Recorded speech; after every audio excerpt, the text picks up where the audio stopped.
What's going on, folks? Welcome to another Wednesday night installment of OU Insider Live. Parker Thune alongside Jesse Crittenden. Drum's on vacation, so he decided to take the night off. Can't very well blame him. It is July, which is about as much of a breather as we get during, well, really around the year round on the calendar period. July is about as much of a breather as we get in this industry, Jesse. But that said, we do have SEC Media Days right around the corner, which should be fun. Being held in Atlanta this year, so a bit of a longer trip than it was last year down to Dallas.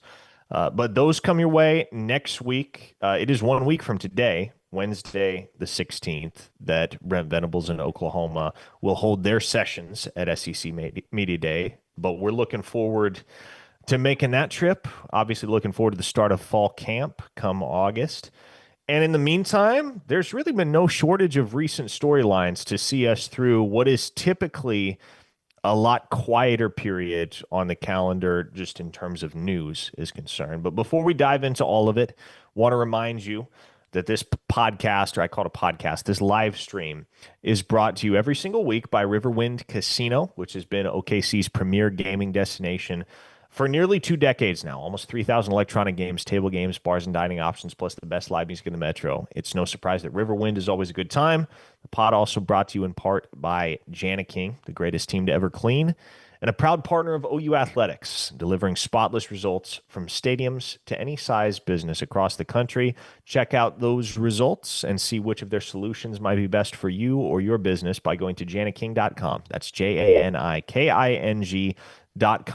And if you're a working man, as many of you that listen are, I need to get you introduced to Brunt work boots. If you're not familiar with Brunt, get familiar. They're revolutionizing the footwear industry for the working man. If you spend a lot of time outdoors, spend a lot of time in the yard, you work a blue collar job that requires you to put on a pair of boots every single day, well, gone are the days where you have to sacrifice comfort for effectiveness in your boot of choice. Turn to Brunt. The Marin work boots check every box. Lightweight, waterproof, slip and oil resistant, heat resistant, electrical hazard rated. And that's just the tip of the iceberg. Brunt has a full line of workwear. It's not just the boots. But great news, if you want to check out the Marin work boots and all of Brunt's other offerings, well, we got a deal for you. Brunt was tired of the workwear brands out there cutting corners. You work too hard to be stuck in uncomfortable boots that don't hold up. So they built something better, boots that are insanely comfortable and built for any job site. And for a limited time, our listeners are going to get $10 off at Brunt when you use code OU Insider at checkout. Just head to bruntworkwear.com, use the code OU Insider, and you're good to go. And after you order, they'll ask where you heard about Brunt. Do us a favor and tell them we sent you. Tell them you heard about it on OU Insider Live or on the Under the Visor podcast. Now, ground rules, or I'd say ground rules, recommendations.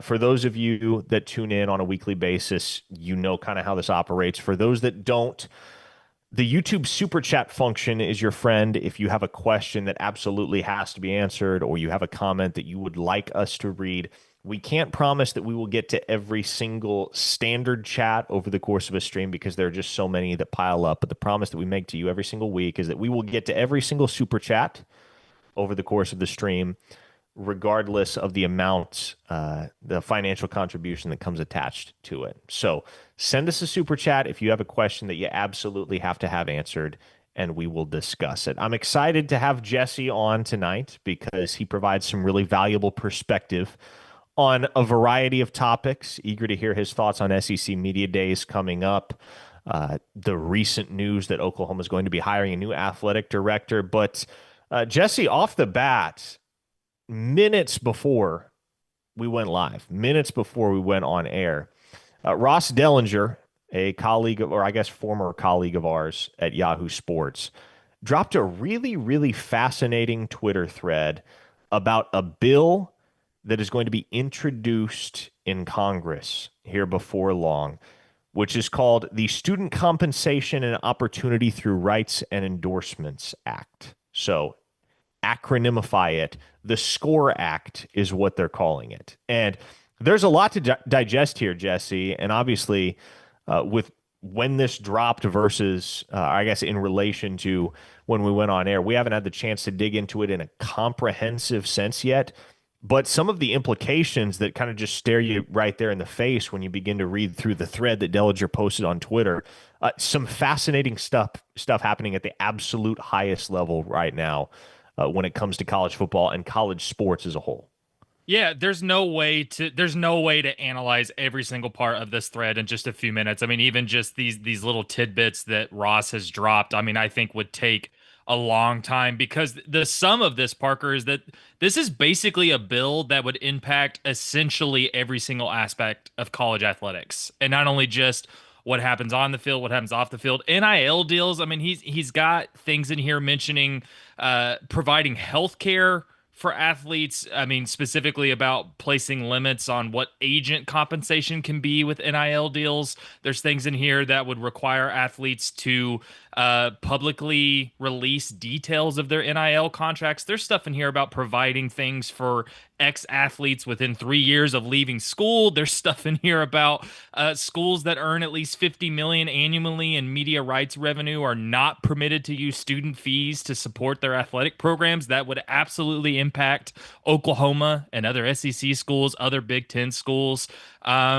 It's going to be fascinating to see if this gets through the House, gets through the Senate, obviously with how I mean, this is a Republican bill that's going to need some sort of support from Democrats.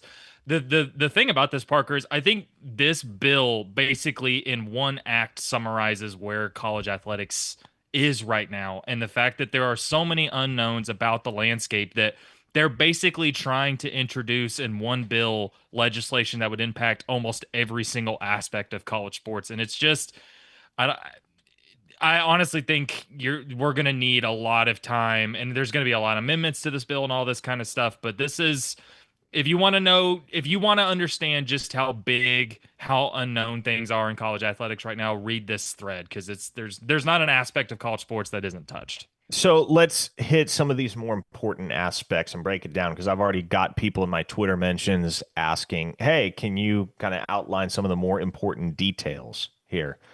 Um, this one I think is particularly fascinating and one that absolutely has to happen. And maybe it doesn't have to happen in this specific form, but it's become clear over the last few years that there needs to be some sort, or there should be some sort of regulation on the entire realm of agents and handlers and what Big have you, time. ancillary figures in the recruitment process.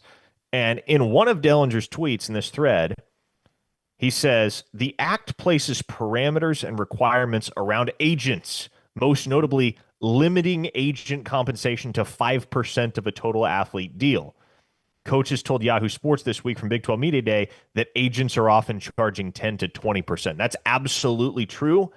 Mhm. That figure occasionally is on the conservative side. There are agents that charge even more than 20%, which when you're dealing with 17-year-olds, Jesse, and perhaps families in some cases that have never dealt with this much money in their lives as the figures that are being thrown around to some of the best high school football recruits in the country, it certainly comes off, and maybe predatory is the wrong word, but there are a lot of athletes and families that have been taken advantage of by folks who are not qualified in many ways to perform all of the essential functions of an agent and are mostly just looking out for a payday for themselves. And Uh, so, what's up? I don't think predatory is the wrong word. Sorry not to interrupt. Continue, No, you're please. I good. don't think that's the wrong word to use, but continue, please. Man, uh, when I was reading through this thread, that was instantly one of the things that jumped out at me. I read that and I thought, good, good, do that. Yes, I'm The, all about that. And there's just so much wrapped up in this bill. I know the one thing that jumped out to you, Jesse, was the fact that not only does it bring regulation to agents, but it's also going to require schools to provide athlete degree completion Mhm, setups and post grad mhm. health care. That's a big one. That's a big one. Really And big one. There were some additional details that Ross shared later on in this thread. Yes, so it requires schools to provide athletes with certain levels of academic support and out-of-pocket health care for ex-athletes within 3 years of leaving school. And schools are not permitted to cut scholarships for injury or performance, which are longtime Democrat requests in any bill. So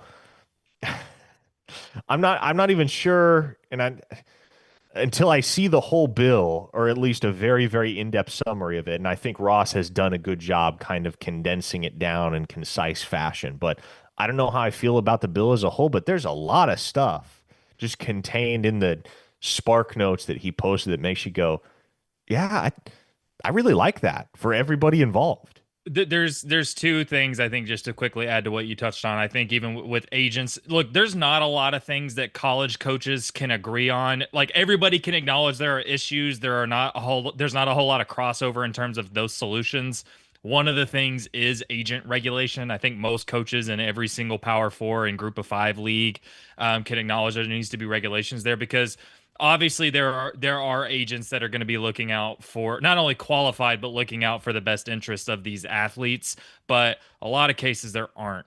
And also when you consider, like you mentioned, that there's these are 17, 18, 19-year old, these are they're kids in a lot of in a lot of ways.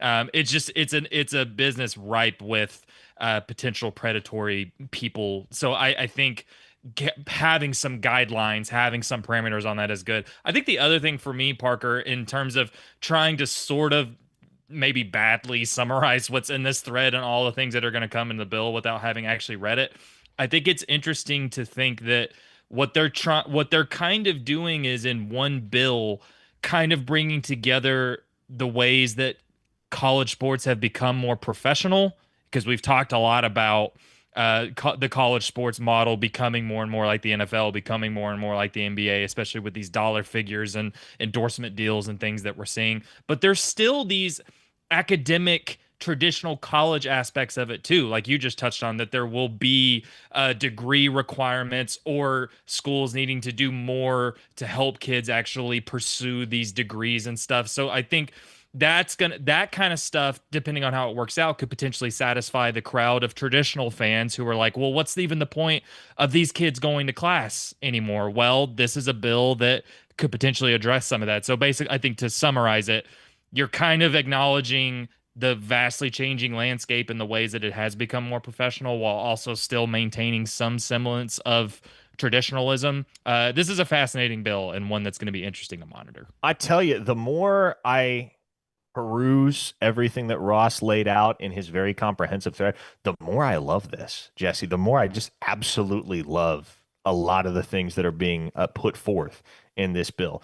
Another detail here, the act requires schools to maintain 16 varsity sports teams, Yep. which so happens to be the FBS minimum of sports, likely a way, and I'm quoting here, to protect various Olympic programs under threat of elimination in the new rev share era.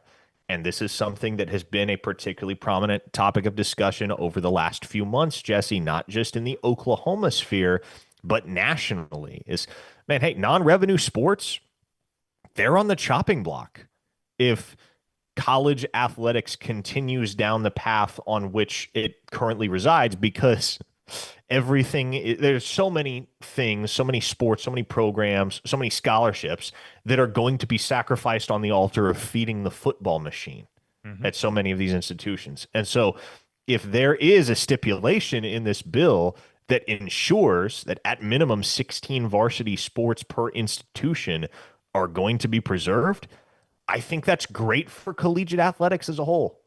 Because what I don't want to see, Jesse, is a world where 20 years from now, and look, I love college football. Everybody loves college football. I love college football more than any other college sport. And that's probably the case for 90% of FBS institutions and their fan bases. You have some basketball first schools, certainly, but I don't want to, even so, even having said all that, I don't want to get to a point where in 10, 20 years, football and basketball and baseball are the only three varsity sports being played across the Division One level. And I think if everything goes unchecked along its current trajectory, what you're going to see whether gradually or all at once, is you're going to see non-revenue sports start to disappear because if you're running your program like a business, as many athletic departments are going to start to do,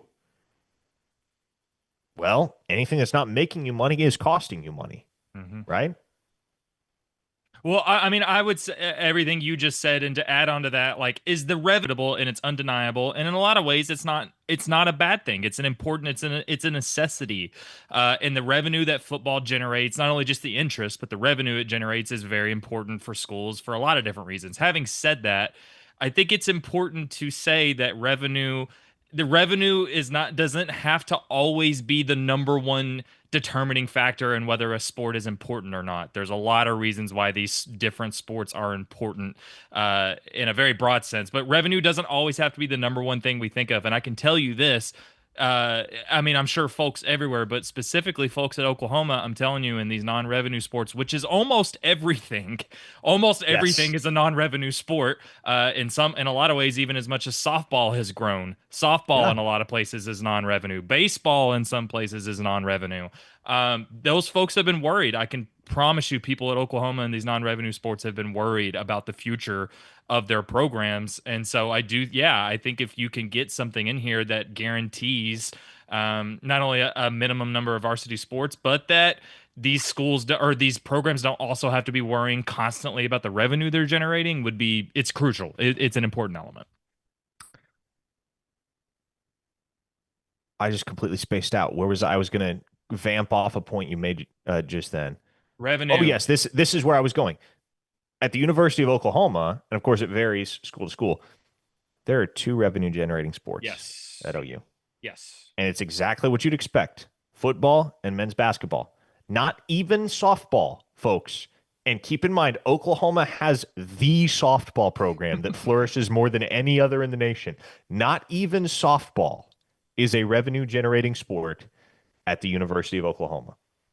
So, again, we are living in a world where, unless something along the lines of this bill provides structure and regulation, pretty much every other sport may end up on the chopping block at some point. And that's not a world where I want to live in. Somebody joked in the chat, yeah, rowing's so important, Parker. Okay, well, maybe you don't care about rowing. Maybe you don't care about track and field. Maybe you don't care about golf. Maybe you don't care about wrestling. But there are folks that do. And it's going to be a sad day if and when some of those non-revenue sports have to be eliminated because all available funds have to be directed to football because it's what makes the university the most money. And obviously, football is always going to be the priority, right? Always. Like, Always. That is never, ever going to change. yeah, Ever. Ever. that's why there's been conversation and buzz about eliminating non-revenue sports. Starting to do that at Oklahoma and other places is because football is that important. And Yes. so let's not get it twisted. That's never going to change. All decisions that are made at the University of Oklahoma within the athletic department are going to be made with football in mind.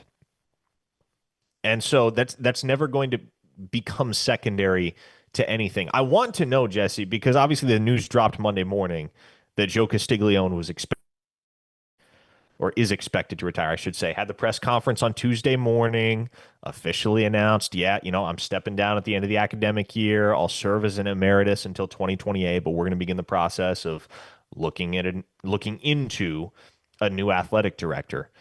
Um, does the knowledge that this bill is at the very least in the picture change your opinion of the archetype that Oklahoma needs to be searching for as they look for their next athletic director? Because you would think that if this bill winds up getting passed, that probably shifts the focus away from someone who's a lot more business minded, someone that maybe comes from a Randall Stevenson-esque discipline towards a more traditional, longtime senior collegiate administrator in the athletics realm. I think it certainly has an impact because what's the number one thing that both Joes at the press conference talked about is the most important thing in the incoming athletic director? It's somebody that has the ability to not only anticipate the change, but also adapt to it, or also be at the cutting edge of that change to be able to anticipate it and act. If you have a bill like this that passes, that puts some parameters in a bunch of different aspects of collegiate sports, then that eliminates some of the unknowns that a new athletic director would maybe have to anticipate. If you're not having to worry so much about potential changes or so many unknowns, yeah, I do think that can change. I mean, maybe that ends up having a change or it doesn't, but yeah, I think you can worry a little bit less about having a managerial CEO, someone who's looking again at revenue. That's what all of these changes the last few years and all these unknowns have all centered around revenue. If you put some parameters on that, then yeah, I think you can go you if you don't have to worry so much about anticipating change. I mean, there's always going to be change, but if you can eliminate some of those unknowns, then yeah, maybe you do go back to putting somebody in there that was a former student athlete, somebody that was somebody in a athletic department somewhere else or has Power Four experience or whatever the case is. I mean, think about Randall Stevenson is leading this charge and or leading this search for a new athletic director. And while he's an OU alum, he's not in that position because he's a former student athlete. It's not because he played at Oklahoma. It's because of his managerial experience. Yeah. We've talked a lot about an out of the box hire. Maybe that's possible, but yeah, we've also talked about how a search for an athletic director now was different than when OU was looking for Joe Castiglione 30 years ago. So, anyways, I think again, just like how this bill would keep some of the traditional aspects of collegiate sports, I think it could also make a search for a new athletic director more traditionally rooted as well. It's going to be really fascinating to see how this all plays out because whatever happens at the governmental level with regard to the structure of collegiate athletics is likely going to impact Oklahoma's athletic director search. To what extent? Who knows? But if this bill hits the floor in Congress, boy, it'll be worth watching. Be worth monitoring, certainly. Um, let's talk some football, Jesse. You Let's want to do it. talk some football? I'd love to Our talk some first football. super chat of the evening comes from Cooper Graves. He gave us $5 via the super chat function. Thanks so much for your support, Cooper. And he asked, what is Taylor Tatum's role in the offense this year? Obviously, Ott is your speed guy, which makes me wonder how Tatum will be involved. I don't know, Jesse.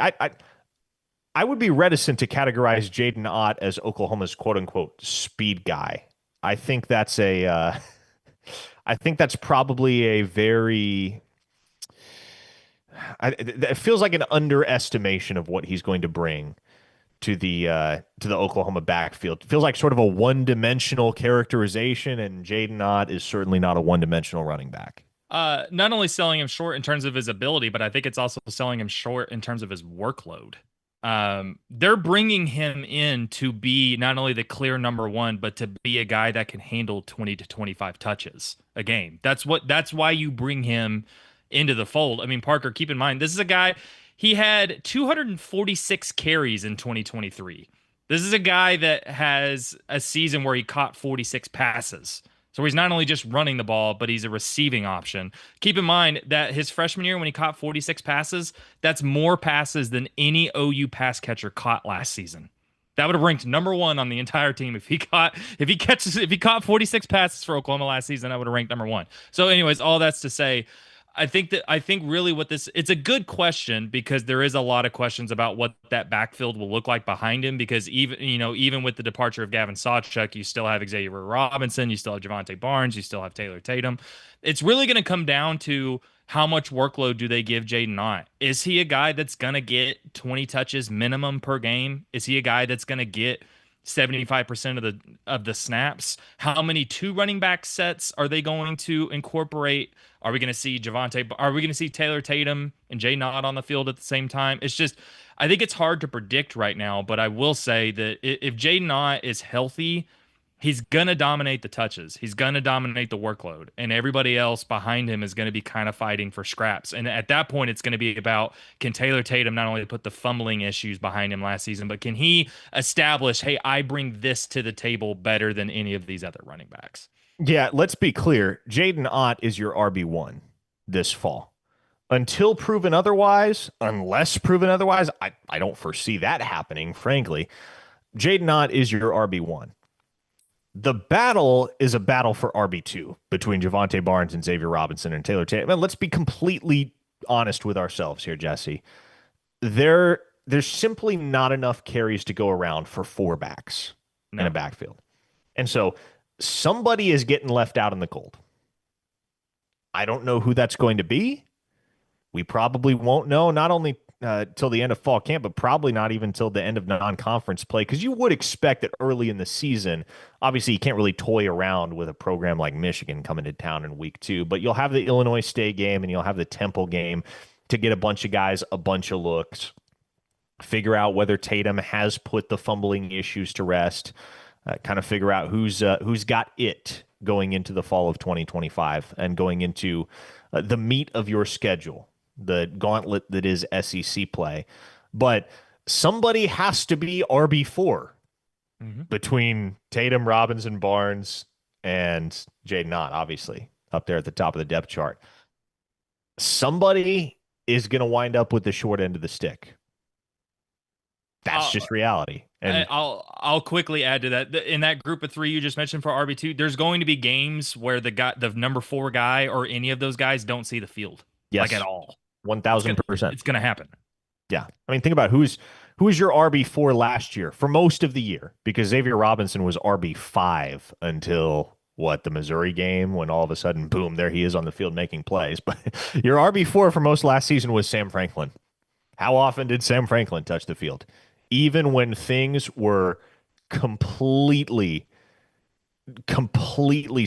derailed for Oklahoma. Nothing happening offensively. You still didn't see Sam Franklin out there getting reps with any degree of frequency or regularity. So whoever the fourth running back winds up being, they're not going to see the field a whole heck of a lot. That could be Taylor Tatum. It Taylor could just as easily be Javonte Barnes or Xavier Robinson.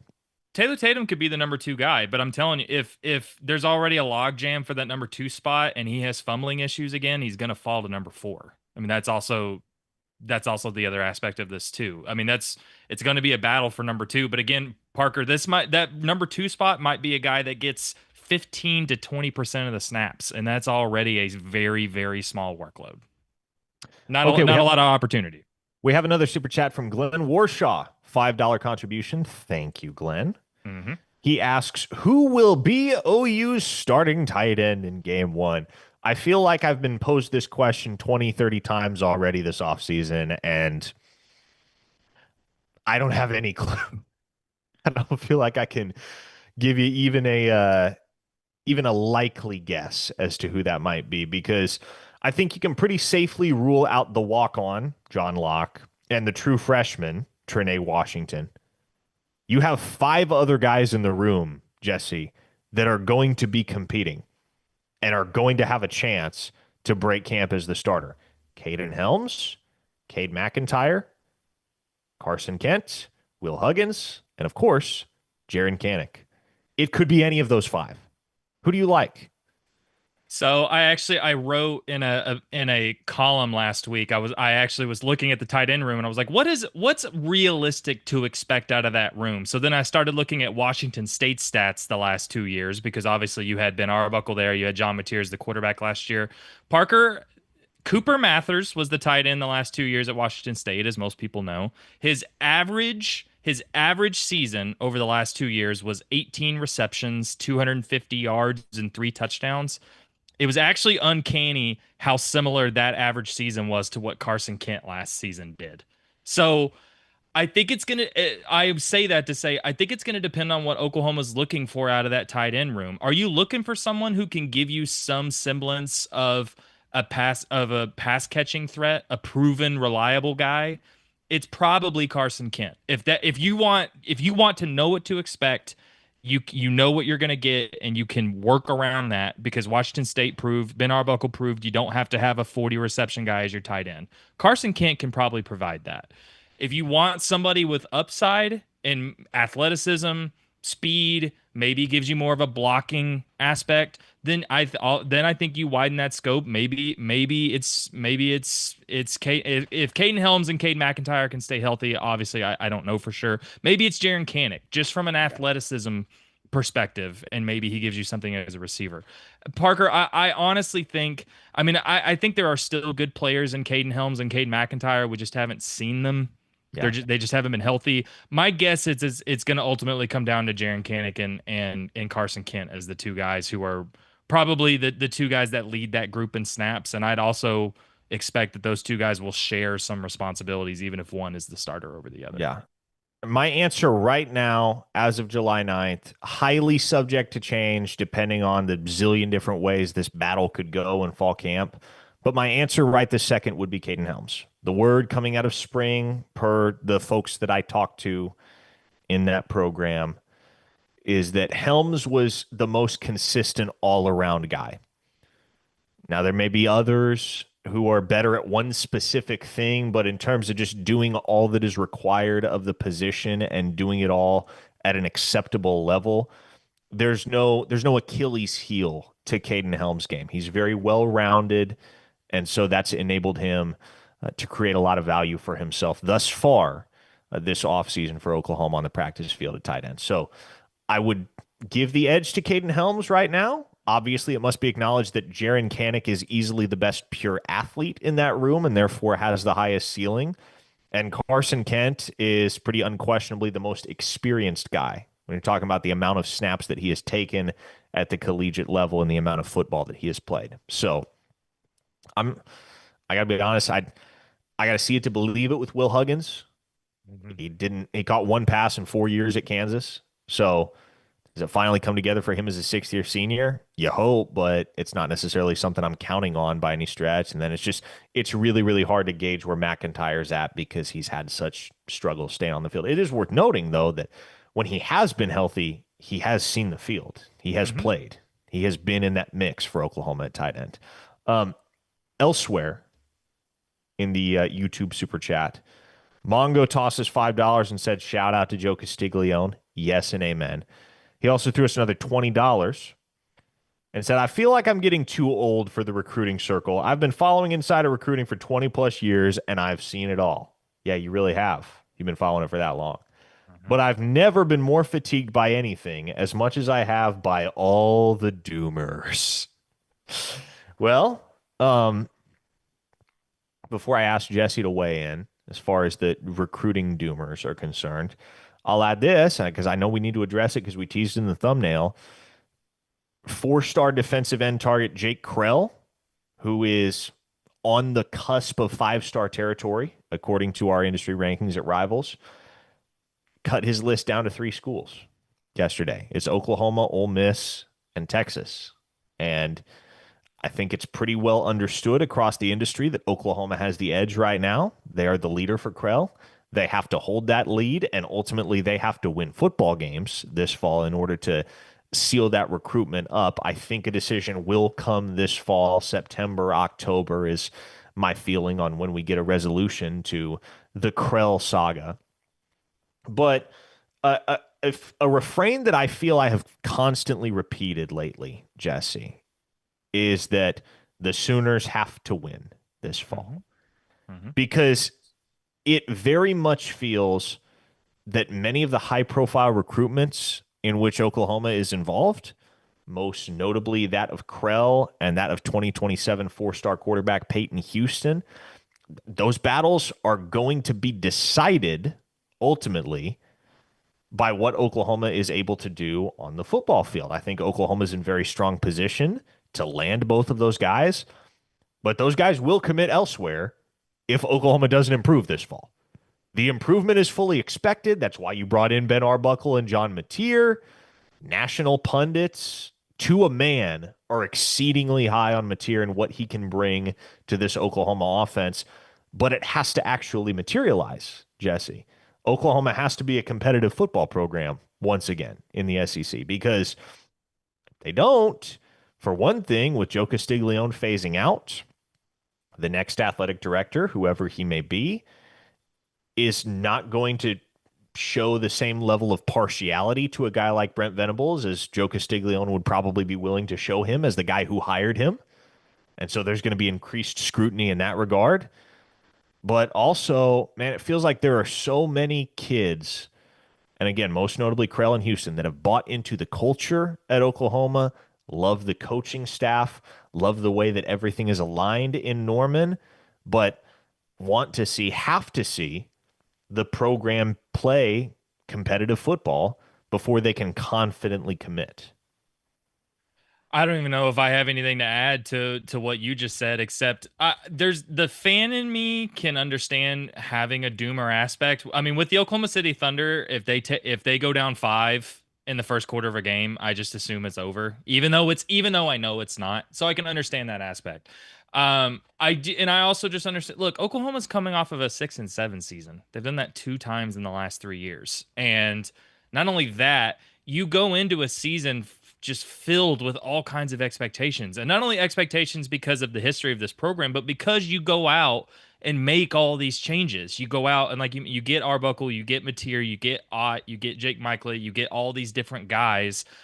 Now you have to go prove it, because if they don't, this program could look vastly different 6 months from now. I mean, vastly different. And that's going to have an impact potentially on recruiting too. I mean, these kids have to have some sort of understanding that there's a lot riding on this season and what it can mean for the next 5 to 10 years. So all that being said, I understand also being frustrated with the dooming aspects. Look, if Oklahoma goes 10-2 or 9-3, everything will perk up, including recruiting.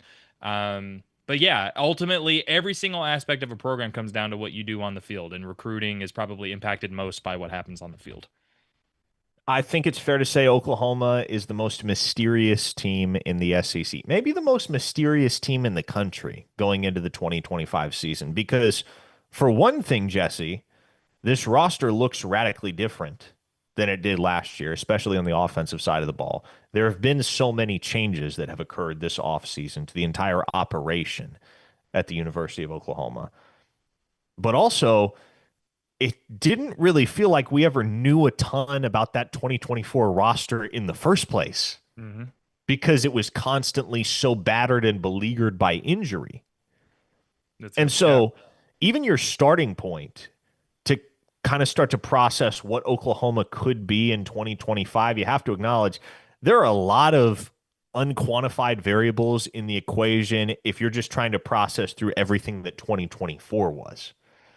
And so, it's it's very hard to project what Oklahoma is going to be this fall as a football team and how much of a capacity they have to go out there and win football games against the elite opponents, the upper echelon opponents that they will face in conference play. And it is a really hard schedule.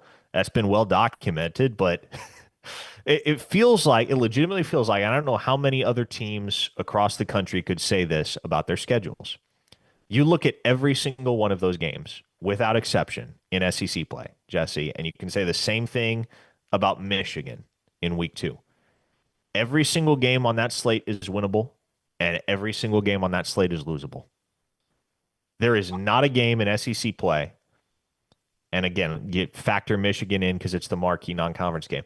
There is not a single game outside of your 2 cupcakes against Illinois State and Temple. Well, 3 cupcakes. I guess you got Kent State as well. Outside of your 3 cupcakes, there is not a single game on that schedule that could not very easily tilt in your favor or in favor of the opposition. And in years past, in the Big 12 days, and obviously so much has changed from the Big 12 days, sure, but you'd look at that schedule and there were 4 or 5 games that you figured, okay, you can pencil those in as wins. As long as Oklahoma doesn't lay an egg, you can chalk that one up in the win column. That doesn't exist in 2025. And so I guess what I'm trying to say is it's every bit as realistic that Oklahoma could go 5-7 with that Mm-hmm. schedule Mm-hmm. as it is that they could go 11-1 because we just know very little objectively about what Oklahoma actually has on their roster and how they're going to coalesce as a unit, both on offense and on defense. We can speculate, we can make projections and prognostications till the cows come home, and that's what the offseason is about. But there's just so little verifiable data to go off when you're trying to understand and rationalize what Oklahoma is going to be as a football program this fall.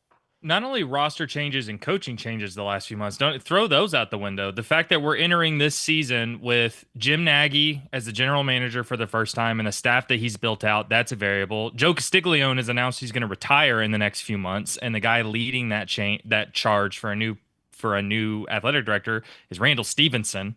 So all those changes aside, there's a ton of things going into the season that we can't predict. Also, the health, and you mentioned all that stuff. This is the last thing I'll say.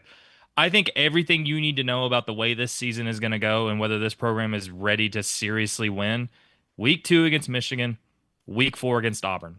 Those games at home.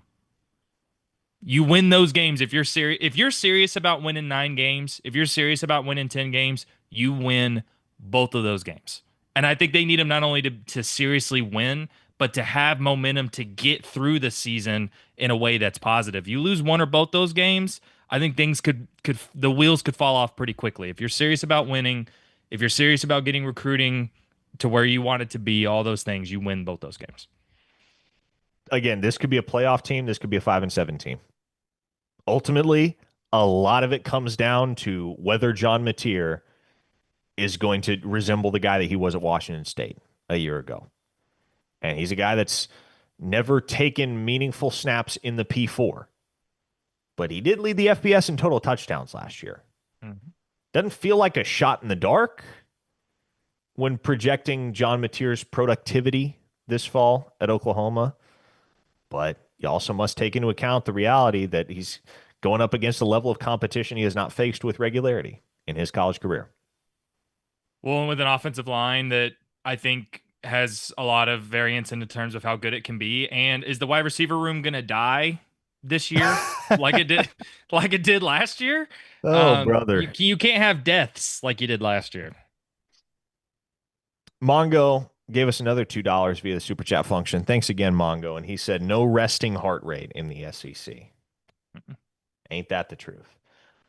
Folks, by the way, now is a good time to mention that if you're not subscribed over at ouinsider.com, we just transitioned to the On3 network, which we are very excited about.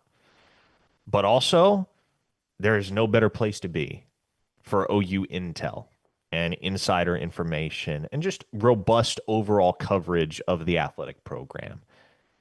All of the major sports, baseball, basketball, softball, football, we've got it all covered for you.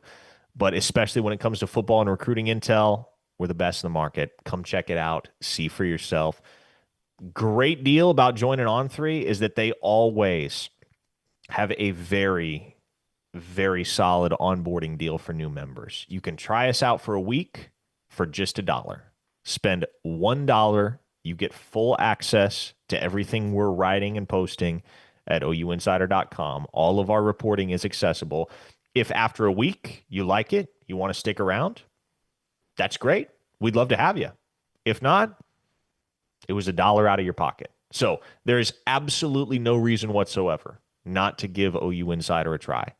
So if you're not signed up over there, we would very much appreciate you jumping on board. Give us the chance to earn your business. I think you'll be pleased with the amount of information that you're going to be fed. Can't even get a McChicken for $1, Parker. Can't even get a McDouble. What can you get for $1 these days, man?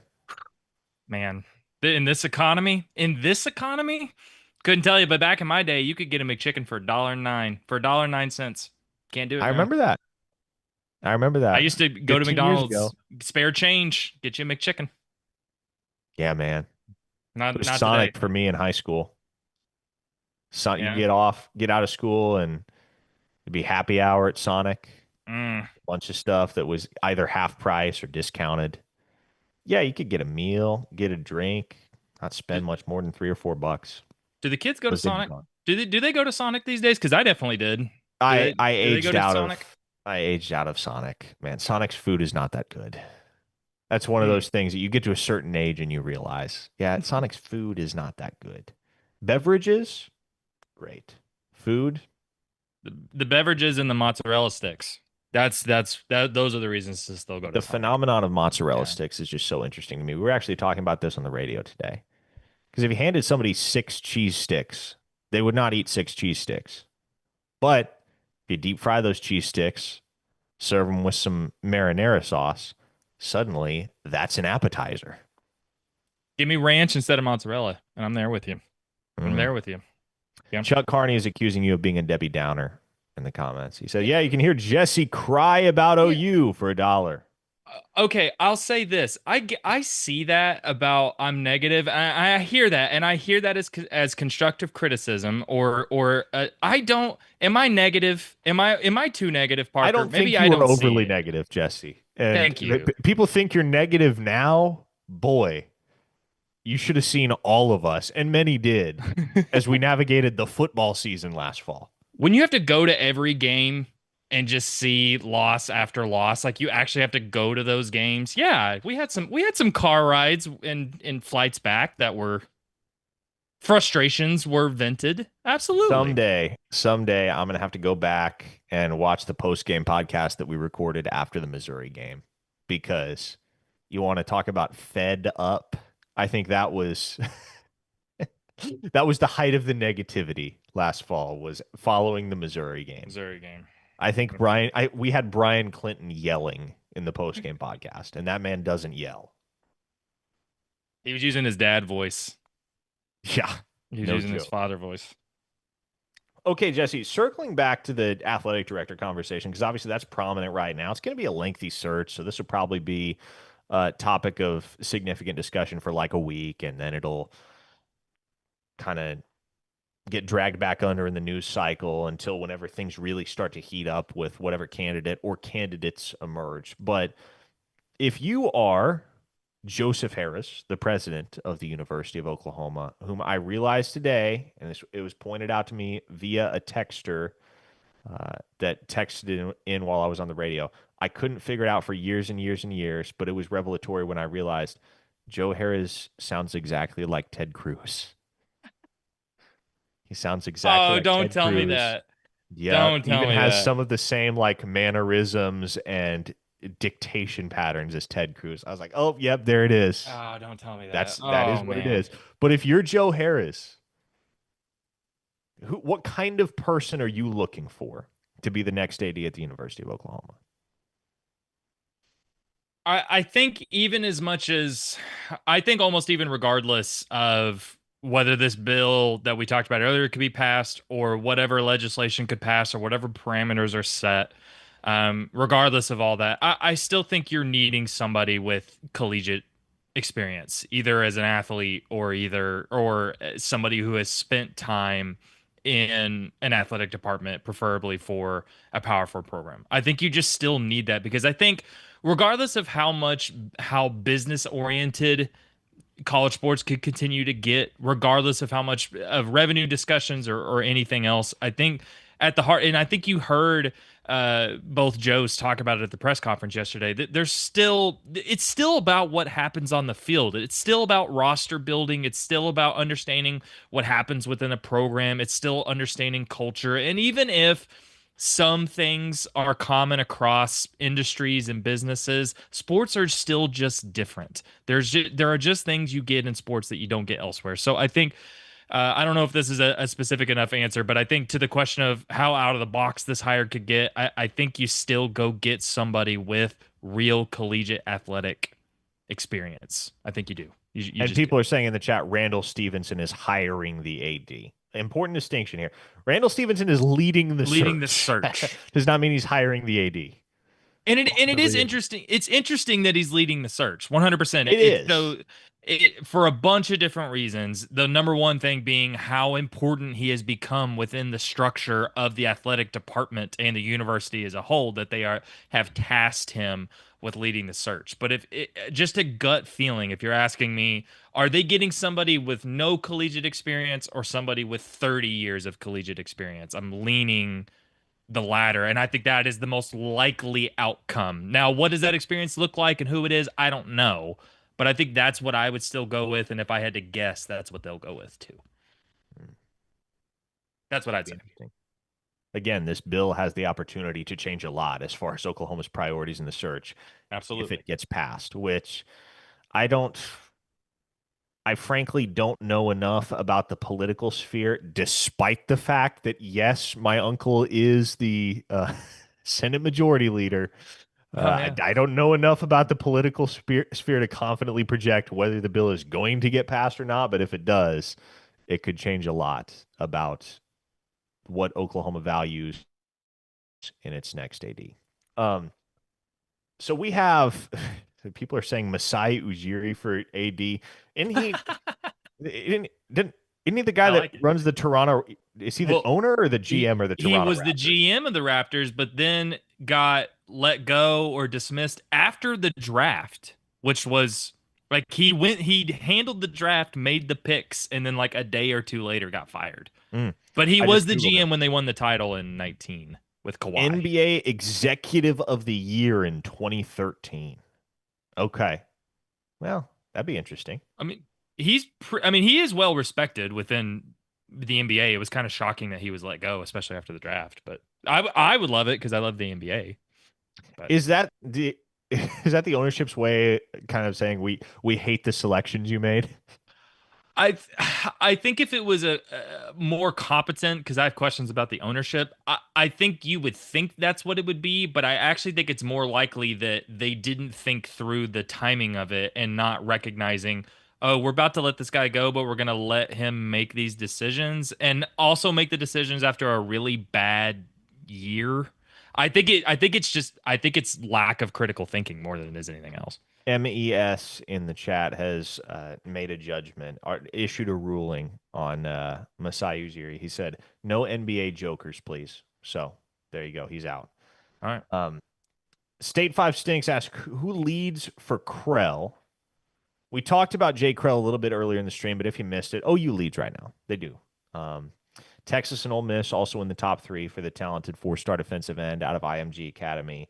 And we'll run through some of the things you need to know surrounding OU recruiting. And the board has obviously gotten a lot smaller over the last few weeks as guys have made decisions. But OU leads for Jake Kreul. Probably not a process that's coming to an end for at least another couple of months. There are a couple decisions happening this week for major OU targets. Three-star defensive end DeAnthony Lafayette out of Orlando, Florida, is committing tomorrow. That's been an LSU OU battle. I expect that one to go in the Tigers' favor. And then it's been an OU Baylor battle for weeks now for four-star wide receiver Jordan Clay out of San Antonio. He commits on Friday. That one, so I know for a fact nothing has been decided there yet with finality, but Baylor has had the advantage. They still hold the edge, to the best of my knowledge, as we sit here on a Wednesday evening. So Oklahoma's really working with a constricted timetable to overtake the Bears. Impossible, not by a long shot. Oklahoma did come out of Clay's OV June 20th through the 22nd of the Champion Barbecue with a lot of momentum, and they were able to keep up that momentum for a couple weeks thereafter. But uh, the the way it was phrased to me is it's Baylor till it's not for Jordan Clay. And so that would be the expectation I think it would be wise to carry, is that it's Baylor until it ain't. And as of right now, we haven't gotten to the point where it ain't yet. So Oklahoma just picked up Tyler Ruxer, the four-star tight end from Lincoln City, Indiana, earlier in the week. That's commit number 15 for the Sooners. Very clear that there's work to be done on the trail. The Sooners need answers. They need additional firepower, particularly on the defensive line and at wide receiver. Only one receiver commit right now in Daniel Odom, and only one defensive tackle commit in Brian Harris, excuse me. So they're going to be looking to take another defensive tackle. The guy that they're pursuing is still uncommitted. They seem to be in a pretty solid spot for, but another recruitment that won't come to an end immediately in the imminent future is T-Ron Richardson, the three-star defensive tackle out of Hopewell, Virginia. And then a wide receiver, I think the highest percentage possibility for Oklahoma moving forward in terms of an addition to the class at that position would be Davian Gross out of Frisco Lone Star High School, teammate of Ryder Mix, the four-star Oklahoma tight end commit. Gross is considering OU. He's considering Florida. He's considering Baylor and Houston as well. But the word I've gotten is that's primarily an OU-UF battle at this point, and OU has the upper hand in no small part due to the proximity factor. So I like Oklahoma for Gross right now. We'll see what happens with T-Ron Richardson. Feels like that's kind of it for Oklahoma in the immediate future. And it may not even be the case that Gross and or Richardson commits by the end of July.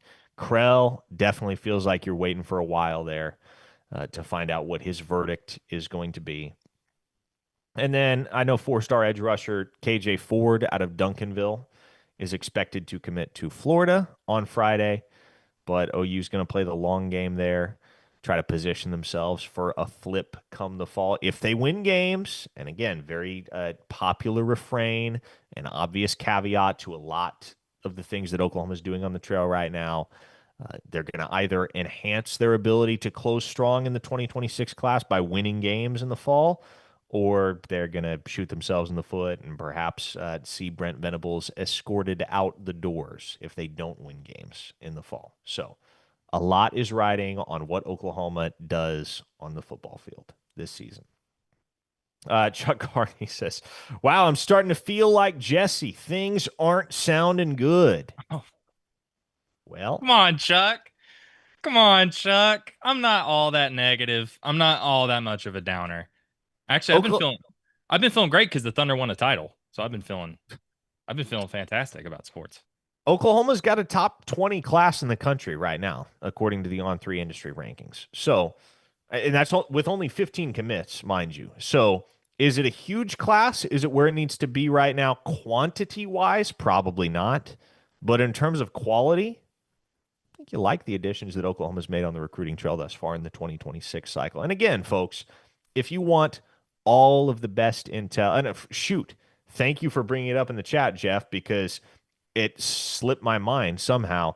Jacob Eberhardt, the four-star safety out of Kirkwood, Missouri, is committing on Saturday, and that one is expected to go Oklahoma's way. So Lafayette tomorrow, Clay Friday, Eberhardt Saturday. Don't think OU gets Lafayette. Don't think they get Clay. As of right now, we'll see if that changes. They look good for Eberhardt. And folks, if you want all of the best scoop, all of the most regular intel on OU football recruiting, that can be found at ouinsider.com, which again is now part of the On3 network, which we're very excited about. The new boards are clean, very easy to access. The interactivity on the site is improved dramatically. So the On3 move has been good for us so far, and we're excited for you guys to see what we bring to the table in the realm of reporting and just consistent flow of information. There's already been a ton posted over there over our first week on the On3 platform. So once again, you can sign up for a week for just $1. That's it.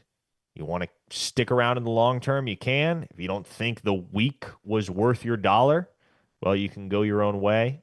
No hard feelings. But that makes it real easy to give OU Insider a try, and we hope all of you that have not yet done so do so at ouinsider.com or on3.com/OU Insider. I believe you can also reach us at. So that is going to do it.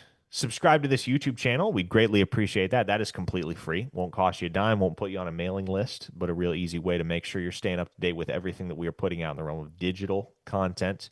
But for Jesse Crittenden and our fine producer, Spencer Forsyth, I'm Parker Thune. This has been OU Insider Live. Keep an eye out for another installment of the OU Insider Under the Visor podcast later this week. And folks, we will see you again next Wednesday. Take it easy.